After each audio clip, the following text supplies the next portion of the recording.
It's May 2nd of 2017, and the members of Brockhampton have all come together for a meeting in their home in South Central Los Angeles. The purpose of the meeting is to discuss the future of Brockhampton. It's been over a year since the release of All American Trash in March of 2016, their debut mixtape, which ultimately failed to reach their expectations. As a result, Kevin is eager to release new music, as he begins to brainstorm names for an upcoming project. What would be a good name for a company? Apple. Let's think on that level. Oh, stop. Bottle. Bad bitch. McDonald's. McDouble. Candy. Bro, we brainstorming names for Brockhampton mixtape. Kevin tells the group that he's going to drop a poster that night and promise the release of a new project in just a month's time, with the project's name being whatever they can come up with at that moment. I'm gonna drop a poster tonight that says Brockhampton, the name of the tape, and then I feel like we should just say next month, because the show's gonna air next month. Oh shit. And just make niggas work.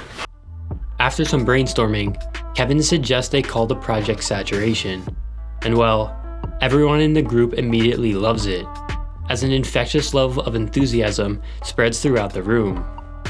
What if we call it Saturation? Yeah, just saturation. Saturation. And then we could do Saturation Radio, Saturation Merch, Saturation. Nigga, we could just. It's like, That's it! It's like blonde. That's the one! Saturation! That's it! What? It's over! It's saturation! He likes it a lot. No, that's actually really hard. But no, because Yes, we it put works! on everything. It Y'all works! boosting Saturation. And then we can boost Saturation. Everything gotta be boosted. I like that. I like Saturation. Yeah, man. So how you want this to sound? Saturate it a little bit. Maybe that should sound saturated, bro. Well, that could be a wave. So that night, as promised, Kevin posts a promotional photo on his socials, which reads, "Our second mixtape, next month," and contains the fresh new Saturation logo. A distinct logo which would effectively act as the blueprint for the art direction behind the entire project. In this video, we are going to be taking a look at the interesting history behind the creation of this logo, with it potentially being directly influenced by both Nardwuar and Tyler the creator. I want to give a quick shout out to the user Drained Coco on Reddit, because if it wasn't for their post on the Brockhampton subreddit page, this video would not have been possible to make. This Reddit post by Drained Coco shows a screenshot of a recent Instagram post on Kevin's private account Boyfriend Studios, which I do not currently have access to. In the post, which is from the beginning of May of this year, for the first time ever, Kevin explains the backstory behind the creation of the Saturation logo on that very day in 2017. He says, "The day we announced Saturation is the day we came up with the art direction for it. I wanted something striking. My goal was to just put hella music out online that was mainly visually striking and sonically refreshing. HK had this book. It was called like Best Soul Album Covers of All Time, or something like that. I was going through it just picking out fresh stuff and trying to find a good reference for Saturation. Saw this. Boom. We ripped it, made our own version of it, and flipped it. Ended up being the Saturation logo, and kinda what my bro Jayden ended up doing for his records too. Not sure if we ever told anyone that. Felt like sharing." The cover Kevin is referring to here comes from the 1978 album Central Heating, the second album from funk disco band Heatwave, as his Instagram post shares a Spotify screenshot of one of the album's highlight tracks, "The Star of a Story."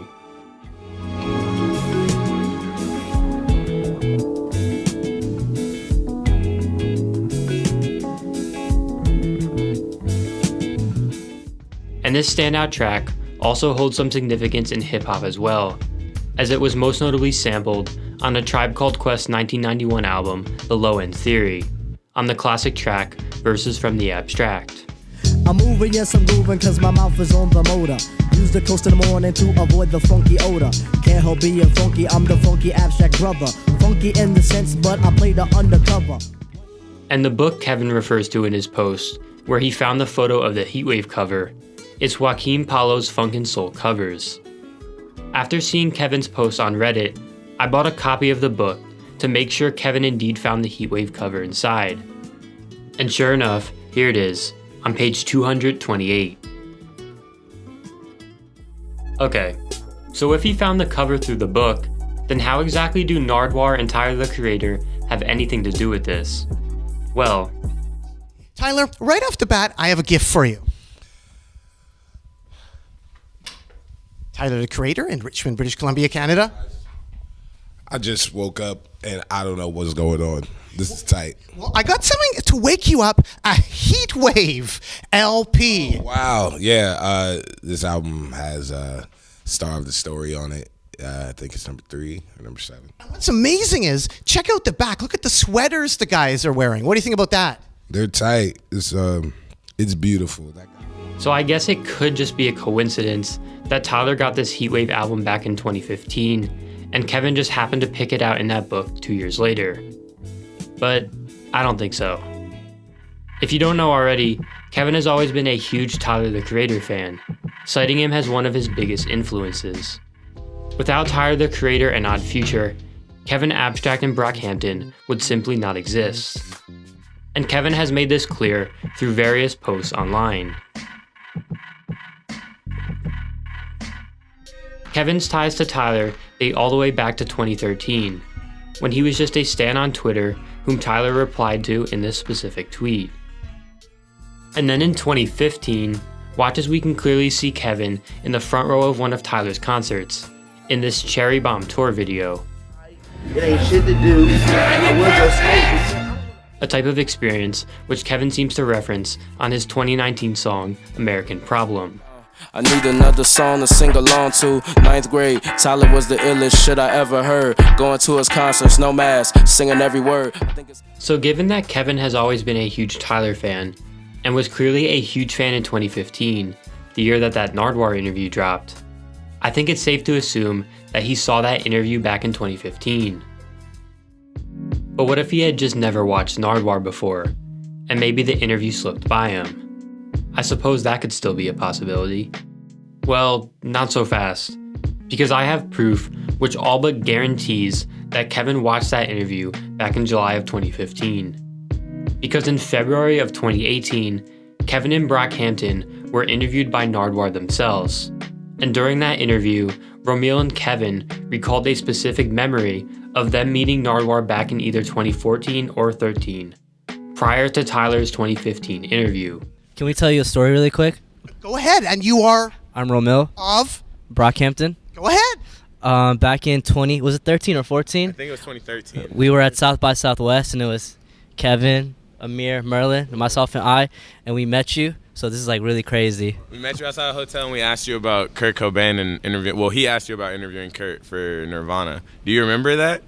You remember meeting those? And you said you were gonna interview Snoop. Yeah, you were on your way to interview Snoop Lion, and like it didn't happen or something. And then we asked you what's like the most nervous you've been before an interview. Every interview, I'm nervous. In fact, I'm nervous talking to you, Brock. It's okay. Hampton. It's okay. I'm nervous too. But thank you for bringing that back home. You met me. Yeah, we met you. And I met you. Yeah. So now that we know that Kevin was a big fan of Tyler and Nardwuar during this time, I think we can now safely conclude that he saw that interview back in 2015, and therefore witnessed Tyler being greeted with that Heatwave record 2 years before he picked out the same cover in that book. So I guess now the question is, would Tyler still be on his mind in 2017, which would allow him to recall the memory of the interview? Well, I think we can assume so, because after 2015, Kevin would begin to form an actual relationship with Tyler. In 2016, after years and years of making music with limited success, Kevin would begin to be managed by Four Strikes, owned by Christian and Kelly Clancy, the managers who helped guide Tyler and Odd Future to success. And although not much is known about Tyler and Kevin's relationship during this time, it seems that Tyler assumed the role of a sort of mentor in the shadows for Kevin, which allowed him to teach him behind the eyes of the public. And there is definitely some evidence which supports this idea. In November of 2016, Tyler posted this picture of Kevin on his blog. Then in December of 2016, Tyler showed support for Kevin at a free show he held in LA, dubbed the All-American Drive-In Prom.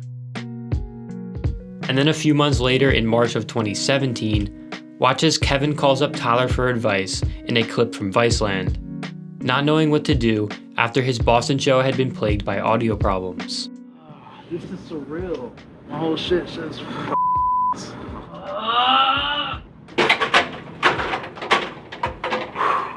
Did the show start already? Yeah, I did 2 songs with the blinking yellow, and then the shit just cut off. You on the phone with me, nigga? Goodbye. wow. You got it? Oh shit. Nigga, just go. Oh. Okay, so now that we know that Kevin almost certainly saw that Tyler interview in 2015 and had a relationship with Tyler in 2017, I think we can now assume that he would have recognized the Heatwave cover when he was flipping through that book. So therefore, in my opinion, the answer to the title of this video is yes. I personally believe that Nardwuar and Tyler, the creator, had a direct influence on the creation of the Saturation logo. Had Tyler not been a fan of Heatwave, or had Nardwuar not brought that record to the interview, I can't say for certain that the Saturation logo would have turned out as it did. In that reality, when Kevin is scrolling page by page through the Funk and Soul book, maybe this time he skips right over the Heatwave cover, as it wouldn't have stood out like before. Maybe this time he picks a completely different cover, and maybe the logo ends up being something completely different. Who knows? Thanks for watching. Let me know down in the comments what you think about this. And if you'd like to support the channel, be sure to like and share this video and subscribe if you haven't already. Also, be sure to follow me on my social media accounts and turn on notifications so you never miss a video. I'll see you next time.